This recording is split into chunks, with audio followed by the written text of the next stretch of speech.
توجہات تو مقبول ہے نا، تو آپ فیصلہ کن آیا سنتے جاؤ اور قیامت تک کے لیے یاد رکھنا یوما، بھائی توجہ، بہت توجہ، اب نور پہ 2 آیتیں ہدیہ کروں گا اور اجازت لے لوں گا اپنے سننے والوں سے. یوما لا یخزی اللہ النبی والذین آمنوا معہ. دیکھو نور پہ جا رہا ہوں میں، نور کی آیت پہ جا رہا ہوں، یہاں رکے رہنا، اور اب زیادہ زحمت نہیں لے رہا ہوں، اور اب کہاں تک سوچ سوچ کے بولتا رہا ہوں. تو بھائی یہ 2 آیتیں سنو اور مجھے اجازت دے دو. یوم لا یخزی اللہ النبی، اللہ قیامت کے دن اپنے نبی کو رسوا نہیں ہونے دے گا. جناب یہ جملہ مذاق نہیں ہے، جہاں جہاں میرے محترم سننے والے سن رہے ہیں نا، سنیں، یہ جملہ مذاق نہیں ہے، خدا کی قسم، بھائی قرآن کا کوئی جملہ مذاق نہیں ہے. اور یہ جملہ تو عجیب و غریب جملہ ہے، ابراہیم علیہ السلام کا جملہ ہے قرآن میں، ربنا لا تخزنا یوم المیعاد، پروردگار مجھے قیامت کے دن رسوائی سے بچا لینا. تو ابراہیم دعا مانگے کہ مجھے رسوائی سے بچا لینا، اور اللہ اپنے محمد کے لیے پہلے سے کہہ دے کہ ہم محمد کو قیامت میں رسوا نہیں ہونے دیں گے، ہے نا، ہم محمد کو قیامت میں رسوا نہیں ہونے دیں گے. اچھا بھائی سننا، آیت کا ترجمہ کر رہا ہوں. یوم لا یخزی اللہ النبی، قیامت کے دن اللہ اپنے نبی کو رسوا نہیں ہونے دے گا. والذین آمنوا معہ، اور وہ لوگ جو میرے نبی کے ساتھ ایمان لائے ہیں انہیں بھی اللہ رسوا نہیں ہونے دے گا. کن کو؟ جو نبی کے ساتھ ایمان لائے ہیں. بس قبلہ ترجمہ تو یہی ہے، اب یہ میری مجبوری ہے. معہ، معہ نبی کے ساتھ، نبی پر نہیں.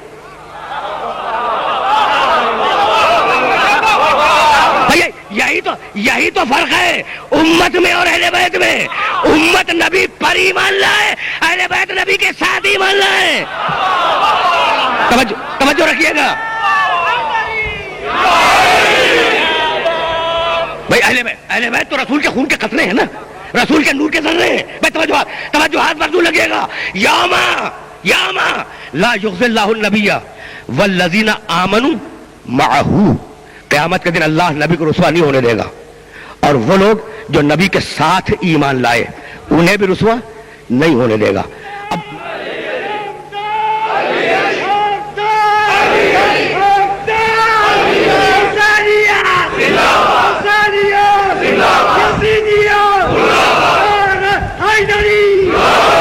بس تقریر آخری مرحلوں سے قریب ہو رہی ہے، لیکن میں چاہ رہا ہوں کہ یہ آخری جملے میرے محترم سننے والوں تک اطمینان سے پہنچ جائے. اچھا تو اب سمجھ میں آ گئے نا، محمد رسول اللہ کے ساتھ ایمان لانے والے، ان کے نور کے ذرات، ان کے خون کے قطرے.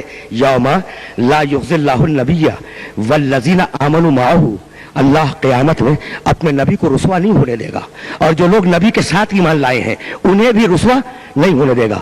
یہ ساتھ ایمان لانے والے جب میدان حشر میں آئیں گے تو کس شان سے آئیں گے؟ نورہم، لفظ نور، نورہم یسعی بین ایدیہم و بایمانہم. یہ محمد رسول اللہ کے ساتھ ایمان لانے والے، دیکھو میرے نبی کی بات نہیں ہو رہی ہے، میرا نبی تو بہت اوپر ہے، میرا نبی تو بہت بلند ہے. یہ جو نبی کے ساتھ ایمان لائے ہیں ان کی شان قرآن نے بیان کی. نورہم یسعی بین ایدیہم و بایمانہم. یہ جب میدان حشر میں آئیں گے، یہ لوگ جب میدان حشر میں آئیں گے تو ان کا نور انہیں گھیرے ہوئے لے کے آ رہا ہوگا. بھائی اب ذہن میں رکھنا، بہت توجہ رکھنا، ان کا نور انہیں گھیرے ہوئے اپنے گھیرے میں لے کر آ رہا ہوگا. تو ہے نا محمد رسول اللہ کے علاوہ کچھ مومنین جو صاحبان نور ہیں، توجہ ہے نا. اب سننا جو آیت پڑھنے جا رہا ہوں.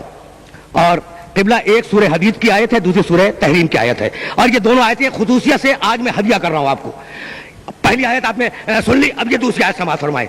تو اب سچویشن ذہن میں رکھنا، ایمان والے چلے اور ان کا نور ان کو چاروں طرف سے گھیرے ہوئے جا رہے ہیں نا. یوم یقول المنافقون والمنافقات للذین آمنوا، جب وہ نور والے جا رہے ہوں گے تو منافق مرد اور منافق عورتیں یہ دونوں مل کے کہیں گے ان سے، ان ایمان والوں سے، انظرونا، بھائی ذرا رکو، ذرا رکو. کیوں رکے؟ نقتبس من نورکم، تمہارے نور سے تھوڑا سا ہم بھی لے لیں. اب منافق سمجھ میں آیا؟ نہیں آیا؟ منافق سمجھ میں نہیں آیا. دنیا میں کہتا تھا کہ محمد نور نہیں ہے، دنیا میں کہتا تھا کہ محمد نور نہیں ہے، اور آخرت میں آ کر ایمان والوں سے نور مانگ رہا ہے. بھائی سننا، ایمان والوں سے نور مانگ رہا ہے. تو اب سنو ایمان والوں نے کیا جواب دیا. وَيَوْمَ يَقُولُ الْمُنَافِقُونَ وَالْمُنَافِقَاتُ انظُرُونَا. سچویشن ذہن میں رکھنا، نور والے چلے، نور والے چلے، منافق مرد منافق عورتیں کھڑی ہوئی ہیں. اب جیسی نگاہ پڑی کہ نور والے جا رہے ہیں، کہا انظرونا، ارے بھائی ذرا رکو. وہ نور والے رکے، کہنے لگے بھائی کیا بات ہے؟ کہا بھائی رکو ذرا، نقتبس من نورکم، تمہارے نور سے تھوڑا سا ہم بھی استفادہ کر لیں، تھوڑا سا لے لیں. وہ رکے اور کہنے لگے، بھائی وہ نور والے کہنے لگے ارجعوا وراءکم والتمسوا نورا. ارے بھائی ہم سے نور کیا مانگ رہے ہو؟ دنیا میں واپس جاؤ اور جنہیں اپنا بزرگ مانتے تھے نا ان سے نور مانگ کے لاؤ.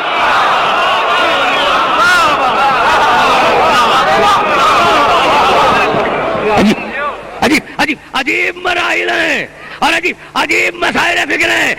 اس مرحلہ فکر سے آگے نہیں جانا اور اس مرحلہ فکر پر بات کو رک جانا ہے کہ اب تک بحث کیے جا رہے ہو کہ میرا نبی نور ہے یا نور نہیں ہے. اب تک بحث کیے جا رہے ہو کہ میرا نبی بشر ہے یا بشر نہیں ہے. اب تک بحث کیے جا رہے ہو کہ میرا نبی معصوم ہے یا معصوم نہیں ہے. بھائی عجیب مرحلہ فکر یہ ہے کہ سید الشہداء کی زیارت میں یہ جملہ موجود ہے، اشہد انک کنت نورا فی الاسلاب الشامخۃ والارحام المطہرۃ لم تنجسک الجاہلیۃ بانجاسها. اے رسول کے نواسے حسین، بھئی عجیب جملہ ہے، اے رسول کے نواسے حسین، میں گواہی دیتا ہوں کہ تم نور تھے، نور رہے، نور تھے، نور رہے، مطہر رحموں سے گزرتے رہے، پاکیزہ صلبوں سے گزرتے رہے، اور نجاست کی، جاہلیت کی کسی نجاست نے تمہیں مس نہیں کیا. بھئی جاہلیت کی نجاست تو اسے مس کرے جو صاحب تطہیر نہ ہو. تقریر آخری مرحلوں سے قریب ہو گئی. اشہد انک کنت نورا فی الاسلاب الشامخۃ والارحام المطہرۃ لم تنجسک الجاہلیۃ بانجاسها ولم تلبسک من مدلہمات ثیابها. اور سنو حسین، سنو، میں گواہی دیتا ہوں کہ تمہیں جاہلیت کی کسی نجاست نے مس نہیں کیا اور جہل کے کسی اندھیرے نے تمہیں اپنے گھیرے میں کبھی نہیں لیا. بھائی تقریر اس مرحلے پہ تمام ہو رہی ہے. وَأَشْهَدُ أَنَّكَ قَدْ أَقَمْتَ الصَّلَاةَ وَآتَيْتَ الزَّكَاةَ وَأَمَرْتَ بِالْمَعْرُوفِ وَنَهَيْتَ عَنِ الْمُنكَرِ وَأَطَعْتَ اللَّهَ وَرَسُولَهُ. اور حسین میں گواہی دیتا ہوں کہ نماز تم نے قائم کی، زکوٰۃ تم نے دی، امر بالمعروف تم نے کیا، نہی عن المنکر تم نے کیا، خدا کی اطاعت کا حق تم نے ادا کیا، رسول کی اطاعت کا حق تم نے ادا کیا. یہ کربلا اطاعت خدا و رسول ہے. گلے کٹ جائیں اطاعت ہوگی، بچی تماچے کھائے اطاعت ہوگی، سروں سے چادریں چھین لی جائیں اطاعت ہوگی. بھائی میں کیسے اپنے سننے والوں کی خدمت میں عرض کروں کہ عاشور کے دن میں سننا جانا ہے، بعد عاشور جانا ہے، لیکن ایک جملہ سنتے جاؤ. دیکھو یہ جملہ مذاق نہیں ہے کہ بچی تماچے کھائے مگر اطاعت ہوگی، بہنوں کے سروں سے چادریں چھن جائیں مگر اطاعت ہوگی، ہے نا. حسین نے طے کیا. میں کیسے عرض کروں کہ حسین نے سجدہ آخر میں سر رکھ کر جو جملہ کہا ہے اپنے پروردگار سے، وہ جملہ یہی تھا. بھائی عجیب و غریب جملہ ہے. ترکت الخلق ترن فی ہوا کا وَأَيْتَمْتُ الْعَيَانَ لِكَيْ أَرَاكَ. پروردگار تیری محبت میں پوری دنیا کو ٹھکرا کر آ رہا ہوں، اور مالک اب سکینہ تماچے کھائے مجھے پرواہ نہیں ہے، سکینہ کا گلا باندھا جائے اب مجھے پرواہ نہیں ہے. میں تیری محبت میں پوری اولاد اور پورے اہل و عیال کو ٹھکرا کے آ رہا ہوں. یہ جملہ اپنے مالک سے کہا، اور جو جملہ سکینہ سے کہا تھا وہ عرض کروں. حسین آخری مرتبہ جنگ لڑنے کے لیے چلے، اپنے گھوڑے پہ سوار ہوئے، گھوڑے کو ایڑ لگائی، گھوڑا نہ چلا. حسین خاموش ہے، گھوڑے سے باتیں کر رہے ہیں. اتنے میں سکینہ کے رونے کی آواز آئی حسین کے کان میں. اتر کے بچی کو گود میں لیا اور گود میں لینے کے بعد بڑی دیر تک باتیں کرتے رہے. بھائی اگر سکینہ سمجھ میں آ گئی تو سکینہ کے مسائل تک پہنچوں گا. دیر تک باتیں کرتے رہے اور اس کے بعد ایک مرتبہ آواز دی، دائمی سکینہ لعلی آتی کا بلما. سکینہ مجھے اب اجازت دو، شاید میں تمہارے لیے پانی لے کے آؤں. بس سکینہ کو سمجھ لو، شاید میں تمہارے لیے پانی لے کے آؤں۔ بچے نے شانے تھام لیے، کہا بابا چچا عباس بھی یہی کہہ کے گئے تھے، میں تمہیں اجازت نہیں دوں گی، بس یہ سننا تھا کہ حسین نے کہا بیٹی تجھے معلوم ہے کہ تیری پیدائش کا سبب کیا ہے؟ کہا بابا مجھے نہیں معلوم۔ حسین کہنے لگے کہ بیٹی میں نے اپنی نماز شب کی دعاؤں میں اپنے اللہ سے ایک دعا مانگی تھی، اور وہ دعا یہ تھی کہ پروردگار مجھے ایک پیاری سی بیٹی دے دے جسے میں بہت چاہوں، جسے میں بہت پیار کروں، اور میری شہادت کے بعد وہ تماچے کھائے میں صبر کروں۔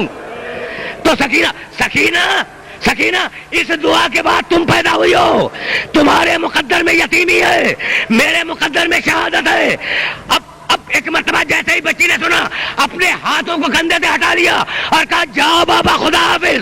حسین گئے، حسین شہید ہوئے، سکینہ کے کرتے میں آگ لگی، سکینہ نے تماچے کھائے، سکینہ کے گوشوارے نوچے گئے، سکینہ صبر کرتی چلی۔ اجرکم اللہ۔ 11 محرم کا دن آیا، 11 محرم کا دن آیا، اور اب یہ طے ہوا کہ قافلے کو کوفے لے جایا جائے۔ بس یہ آخری جملے ہیں اور تقریر کو اس مرحلے پر ختم کر رہا ہوں۔ ایک مرتبہ شمر یہ پوچھتا ہوا آیا کہ حسین کی وہ بیٹی کہاں ہے جسے حسین بہت چاہتے تھے؟ حسین کی وہ بیٹی کہاں ہے جو حسین کی بہت چہیتی بیٹی تھی؟ لوگوں نے یہ سمجھا کہ چونکہ بچی نے تماچے کھائے ہیں، بچی کا کرتا جل گیا ہے، بچی کے گوشوارے نوچے گئے ہیں، اس لیے شاید شمر بڑے احترام سے لے جانا چاہتا ہو۔ کسی نے اشارہ کر کے کہا کہ وہ بچی فضہ نامی کنیز کی گود میں بیٹھی ہے۔ شمر دوڑتا ہوا گیا، سکینہ کو فضہ سے کھینچا، اور کھینچنے کے بعد راوی کہتا ہے کہ ایک اکیلے ناکے پر جکڑ کے باندھا گیا۔ بچی اکیلے ناکے پر جکڑ کے باندھی گئی۔